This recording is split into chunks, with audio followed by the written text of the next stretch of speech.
श्री परमहंस आश्रम धारकुंडी सतना द्वारा संचालित हमारे YouTube चैनल मानस बोध सत्संग को सब्सक्राइब करके सनातन संस्कृति के प्रचार में भागीदार बने।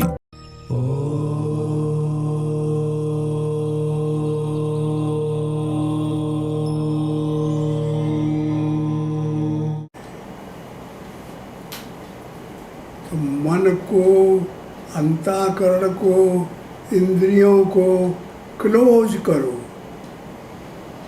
वो अंदर रखो। अंदर आत्मा है, वो के अंदर रखो। ऐसी यज्ञ करो जो समर्पण हो जाए। यज्ञ कहते हैं साधन को,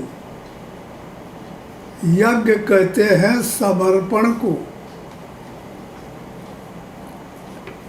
तो इसके लिए पहले भूमिका बनानी पड़ेगी। तू लोगों के प्रश्न इन्हें को हम हल कर देंगे, लेकिन तुम्हारी समझ में आएंगे नहीं। साधन करने वाले साधक को आगे का विषय जो जानकारी नहीं है, उसके लिए अंतःकरण को पवित्र बनाना चाहिए, मन को शुद्ध रखना चाहिए, तब वो समझ में आएंगे। और तुम बैठ के सुनते हो, इधर उधर की बातें दिमाग में तब भी आती रहती है, वो बाधाएं डालती है। इसलिए कोई मन के अंदर, बुद्धि के अंदर कोई सांसारिक बात ना आवे, उसे खाली करो, तब सुनो तो हमारी बात समझ में आ जाएगी। है नहीं और फिर अंतःकरण को बतावेगा मैं हूँ, दिखाई पड़े सुनाई पड़े, उसका नाम माया। और इससे अतिरिक्त जो मालिकुल है, बारीक है, उसका नाम है आत्मा। आकाश से भी 1000 गुना बारीक, जो न वाणी की पकड़ में आती है, न कान सुन सकता है, न हाथ पैर उसे पहुंच पाते हैं। इंद्रियों से परे, प्रकृति से परे, समूचे से परे। तो इस प्रकृति में जो जीवन रहता है, आत्मा ईश्वर का अंश, तो वो शरीरधारी बनता है। और हर शरीर में आत्मा का अंश रहता है, उसका अंश ही है परमात्मा, और परमात्मा का वो अंश है, उससे ये सब क्रियाएं करता है। वो एनर्जी है, ताकत है, वो अलग है, अविनाशी है, अलौकिक है, एक रस है, शुद्ध है, बुद्ध है, अजन्मा, सिद्ध, अरूप, अलग, अविनाशी है। वो जब ऐसे रूप से काम, क्रोध, लोभ, मोह, मान, मत्सर, आशा, तृष्णा, विषय वासना, ये घेर लेते हैं उसको। वाणी को विषय चाहिए, कान को सुनने को चाहिए, नाक को सूंघने को चाहिए, हाथ को काम करने को चाहिए, पैर को चलने के लिए चाहिए, इंद्रिय को विषय चाहिए, और इंद्रियों को जो धर्म है वो करना चाहिए।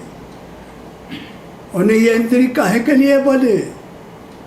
तो ये है नहीं, लेके खोज लेते, तो ये एक दूसरे में फंस जाते हैं। ऐसा जाल फंस जाता है कि फिर सुलझना मुश्किल होता है, आसक्त हो जाते हैं। एक मर्तबा क्रोध आ जाए तो क्रोध छोड़ता नहीं जल्दी। एक मर्तबा मोह हो जाए मेरा है तो वो हटता नहीं बगैर मारे। इसलिए ये दुर्गुण जब घेर लेते तो आत्मा दुखी हो जाती है। दुखी हो जाती है तो उसका अंश अंशी जो भगवान है वह द्रविड़ हो जाता है, प्रसन्न हो जाता है, कहते हैं कि तेरे दुख को मैं दूर करता हूँ।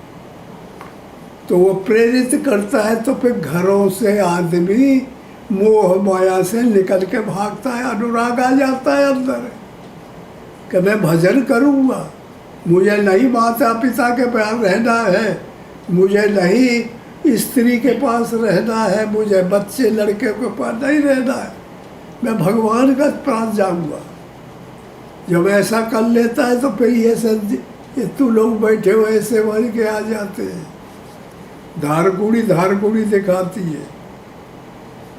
और जब आ गए तो फिर मन को रोकना है, काम की तरफ न जाए, क्रोध की तरफ न जाए, लोभ की तरफ न जाए। तो कहाँ रहेगा मन? तो मन को प्राण वायु में लगाओ, वो आत्मा के क्षेत्र में है, अंतर्मुखी है, बहिर्मुखी से हटा के मन को प्राण में लगाओ, उसको उसमें हवन करो, उसको उसमें हवन करो। मन को अंदर रोको, अजपा में रोको, श्वासा में रोको, ऊपर आवे तो रा, नीचे जाए तो माँ, राम। ये श्वासा, हर श्वासा हर आदमी के नाम जप रही है, राम राम। ऊपर जाती है तो रा कहती है प्राणवायु की तरफ, और फिर नीचे जाती है अपान वायु में तो माँ कहती है। तो प्राणवायु को अपान वायु में हवन कर दिया, जो अजपा जाप जपेगा। और को बहुत से साधक उल्टा जपते हैं, अपान वायु को प्राण में हवन करते, पहले उसको ले लेते हैं। अपान वायु प्राण वायु के अतिरिक्त, और फिर इंगला पिंगला दोनों को पकड़ के सुषुम्ना में प्रोवित करते हैं। तो मतलब यह हुआ कि चाहे ध्यान करो, चाहे नाम जपो, चाहे ईश्वर को परमात्मा को अंदर बैठा के देखो, गुरु महाराज को, ये मन अंदर रहे, बाहर न जाए। बाहर काम क्रोध की दुनिया है, बाहर जाने के लेंगे तो वो झट लपट पड़ेंगे, उनमें आसक्ति हो जाएगी तो छुटाई न छूटी। तो जैसे ध्येय और ध्याता और ध्यान, त्रैवेकत्र संयमा, तीन मिलके संयम बनता है। ध्याता कहते हैं साधक के मन को, और ध्येय कहते हैं ईश्वर को जिसका हम ध्यान कर रहे हैं, और ध्यान कहते हैं लगे हुए को। तो जब ये त्रिपुटी बन जाती है तो फिर बाहर का जगत का स्थूल जगत संसार भुला जाता है, अंतर जगत में प्रवेश का मिल जाती है। तो वही चीज ध्यान, वो ध्यान और नाम और रूप और ये न बता करके गीता में उन्हीं को इस तरह से बताए हैं, ये मन को रोकने के लिए कि प्राण से अपान में, अपान से प्राण में, प्राण अपान दोनों को समान करो, उसी में मन को लगे रहो और काम और क्रोध से बचो, और परमात्मा में अंदर लग जाओ ही नहीं के सहारे से। समझ में आ रहा है? तो इस प्रकार जो साधक समझ लेता है वो फिर अंदर श्वासा में लग जाता है, जिसको जप कहते हैं, राम राम राम राम, ये जप है। अजप कहते हैं जिब्या होठ न हिले और श्वासा में लग जाए। तो बताइए, राम राम जपना कठिन है, सोएंगे तो जप न होई, जो कोई बात करेंगे तो जप बंद हो जाएगा, कंटिन्यू ने जप नहीं रह सकता। लेकिन ये कितना सुंदर उपाय मेटाफिजिक अध्यात्म विषय में मिल गया है कि अंतर्मुखी हो जाते हैं। तो अंतर में क्या कहते हैं, अजपा मिल जाता है। श्वासा निरंतर ऊपर जाती है, फिर नीचे जाती है, ऊपर जाती है, नीचे जाती है, ये कंटिन्यू चलती है, लगातार चलती है। सो रहा है तब भी चल रही है, जाग रहा है तब भी चल रही है, लड़ाई कर रहा है तब भी चल रही है, रो रहा है तब भी चल रही है, हंस रहा है तब भी चल रही है। तो ये राम राम जप रही है। तो साधक को साधारण जप के आगे चलते चलते ये अजपा मिल जाता है और इसमें अपने मन को लीन कर देता है। अजपा में, श्वासा में, और वही को मान लेता है मन फिर निश्चित कि मेरा भजन निरंतर हो रहा है, 24 घंटे हो रहा है, कभी बंद मेरा मन होता ही नहीं भजन।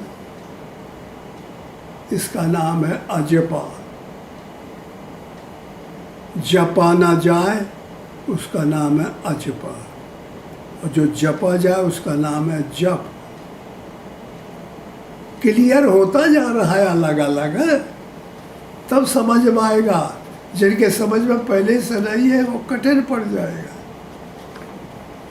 और जिन्होंने किया है, जो गुरु से भेंट हो गए हैं और गुरु बाबा ये सब मंत्र बता दिए हैं, तो वो खट समझ जाएगा और दूसरा ना समझ पाए। थोड़ी देर समझी, फिर अंदर काम क्रोध भरे हैं तो मारिया धक्का, तो ये कान से निकल के भाग जाए। जितना प्रवचन है, हमारी बातें समझ में आती हैं, गौर से सुनो। हम अपने अनुभव की बातें बता रहे हैं। जो हमने बता रहे काम क्रोध लोग, उनको हटाते, नाश करते, इसलिए ये मन के रोका जाता है। ये साधन है, समर्पण है परमात्मा को। जितने भी यज्ञ यज्ञ जब शब्द आवे तो तुम लोग उसको समर्पण मानो। यज्ञ माने करना। क्या करना? अपने को समर्पण करना। सबसे बुद्धिमान होशियार होना चाहिए कि अपनी योग्यता कैसे परमात्मा में समाहित करे। माया में जो समाहित हो गई इसे हटा के परमात्मा में कैसे दे। ये तुम्हारे अंतःकरण में आत्मा रोती है कि मैं ईश्वर का अंश हूँ, लड़का हूँ, पुत्र हूँ, मैं अपने को प्राप्त करना चाहता हूँ, अपने पिता को, अपने बाबा को। और पिता खींच रहा है कि आओ, और माया रोक रही है घुस घुस के, करो कब्जा, करो कब्जा। और कब्जे में आधार है, क्षेत्र है, मन बुद्धि और चिद और अहंकार। मन बुद्धि चिद अहंकार, अंतःकरण। और हाथ पैर गुदा और लिंग, ये खलनी, ये 5 ज्ञानेंद्रियां हैं। और शब्द स्पर्श रूप रस गंध, ये ज्ञानेंद्रियां हैं, और वो कर्मेंद्रियां हैं। ये 10 है। 10 और 4 14। ये 14 लोकों में भी आते हैं। बाहर उन्हें 14 लोक कहा जाता है। और जो ने यह स्थूल, सूक्ष्म और कारण। स्थूल में अनुगत चेतन का अपने शंकर जी का है, सूक्ष्म में ब्रह्मा जी का है, और कारण में विष्णु का है। ये 3 लोक बोले जाते हैं। और जब ज्ञान आएगा, योग्यता आएगी, यज्ञ करने के तरीका आ जाएंगे, साधन करने के तरीके आ जाएंगे, तब फिर उसी को कहते हैं युद्ध। युद्ध युद्ध महाभारत, महाभारत कहते हैं उसको। 18 पुराणों में युद्ध हो रहा है। रामायण में राम रावण का युद्ध हो रहा है। कंस और गीता में कृष्ण, अर्जुन और दुर्योधन का युद्ध हो रहा है। कहीं हिरण्यकश्यप और प्रहलाद का युद्ध हो रहा है। उत्तानपाद और ध्रुव का युद्ध हो रहा है। युद्ध कहो, चाहे भजन कहो, चाहे साधना कहो, एक ही चीज है। अब ये जैसे मेरे शरीर में एडजस्ट है ये ज्ञान, ऐसे ही तू लोगों के होना चाहिए, तब ये समझ में आएगा। वैसे आ नहीं सकता है। और हम चाहते हैं कि सबके समझ में आ जाए। और जहाँ समझ में आ जाएगा तो अनासक्त, बाहर से अनासक्त हो जाओगे और परमात्मा में आसक्त हो जाओगे। और जब नहीं समझ में आता था तो परमात्मा में अनासक्त है और संसार में आसक्त है। ये में अशांति है, दुख है, सुख भी है, लेकिन संसार में सुख भी दुख का ही कारण है। दुख ही है, सुख है। पैदा होना तो मरना है, हंसना है तो रोना है, धनी होना है तो गरीब होना है, अच्छा है तो बुरा होना है, सुबह है तो शाम होना है, दिन है तो रात होना है। ये दो ही का झगड़ा है। ये जानते नहीं लोग, तो वही भरभटा के पड़े हैं वही में।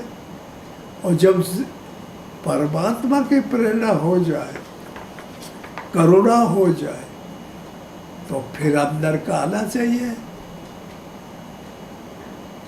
वैराग्य में तो हनुमान पैदा हो गया। वैराग्य रूप हनुमान है, अनुराग अंगद है, धर्म दधबल है, नेम नीलनल है, सूरत सुग्रीव है, कर्म रूपी बाली है, मोह रूपी रावण है, क्रोध रूपी कुंभकर्ण है, काम रूपी मेघनाद है। तमाम दुर्गुणों सद्गुणों की पलटन। ये शरीर क्षेत्र है। सद्गुण अलग है, दुर्गुण अलग है। दुर्गुणों को दानव, राक्षस और भूत कहा जाता है, और सद्गुणों को हनुमान, देवता कहा जाता है। समझ लो, ये भगवान के पलटन है, सजातीय पलटन है, और वो विजातीय पलटन है दुर्गुण। और दोनों अटैक करते हैं ये में।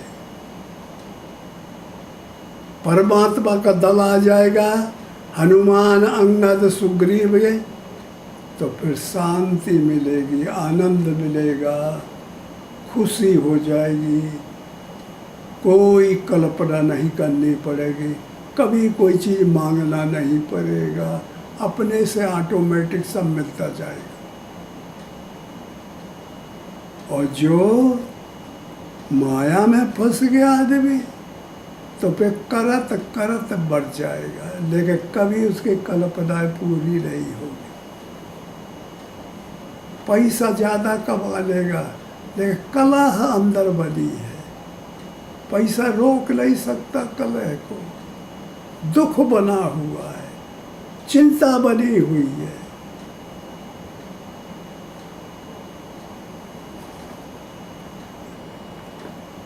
अविद्या, अश्मता, राग, द्वेषो, अभिनिवेश, क्लेश। क्लेश आए, झूठी चीज सत्य प्रतीत हो रही है। आशा लगी है कि फलाने आदमी मेरी मदद करेंगे, फिर क्रोध आता है, सबसे द्वेष करने का मन पड़ता है माया में रहने पे, और नहीं प्यार करने का मन पड़ता है। राग और द्वेष ये खतरनाक चीज है। प्रेम करो तो बंध गए, और राग करो विरोध करो तो बंध गए, पकड़ लेगी वो। ये उसके साधन है माया के।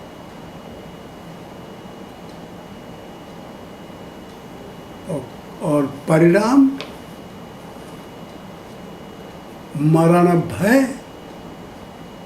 पांचवा क्लेश है मरण भय, कि कल हमें मर जाना यार, सबसे सब पड़ा रह जाई, अरे बाप रे क्या किया जाए, फ्लैट लिए, हवेली बनाई, धन भरा पड़ा है, और क्या मर जाएगा। और ये मरण भय बहुत खतरनाक है। इसलिए अविद्या, अशिमता, राग, द्वेष, अभिनिवेश, क्लेश, ये 5 क्लेश है। क्लेश, कर्म, विपाक और आशय, ये 4। क्लेश, कर्म, विपाक और आशय, परामृष्ट पुरुष विशेष ईश्वर, परमात्मा उसको कहते हैं जो इन चारों को जीत लेता है। क्लेशों 5 क्लेश को जीत ले। और 3 प्रकार का कर्म है, संचित, प्रारब्ध और क्रियावान, इसको जीत ले। क्लेश, कर्म और विपाक, परिणाम का त्याग। कर्म करते फल किसी चीज का न ले, कर्तव्य करना हमारा धर्म है, हम उसके फल नहीं चाहते। ये निष्काम कर्म योग है। इसको जो पाएगा, कौन पाएगा? अनपेक्ष जो होगा, जो आसक्ति से रहित होगा, वो पाएगा। शरीर में आसक्ति नहीं होनी चाहिए, किसी प्रकार की इच्छा खत्म, अनपेक्ष रहना चाहिए, इच्छा से रहित रहना चाहिए, तब वो महात्मा पदा बनेगा। बड़ा कठिन मामला है। संसार भाई पानी में रहना है, और वो बगली में मगर को रहना है, तो पक खा लेगा पकड़ के।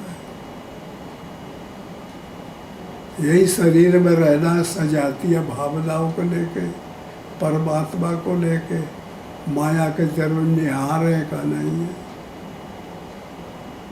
और जो माया में रहते हैं, यही शरीर में रहते हैं, वो परमात्मा की तरफ निहारते नहीं। इतना है मतलब। तो इस तरीके से तुम लोगों के समझ में आया हो तो पकड़ लो, और फिर मौका ना मिलेगा। फिर लट्टू मार के लाई, बालापन हंस खेल गमाया, जवानी का मरोरा पर नार पे गमाया, आवेगा बुढ़ापा तेरे नैन कान बुझ जाए, मूड पकड़ के रोयो, जन्म तेने बिरथा खोयो। यह रैन में न जाना, निकल पड़े हो तो चल बढ़ जाओ, लेके माया की तरफ न जाए। भगवान फिर ऐसे लेंगे, टाइम लगेगा, ज़्यादा टाइम लग सकता है, लेकिन सब ठीक हो जाएगा।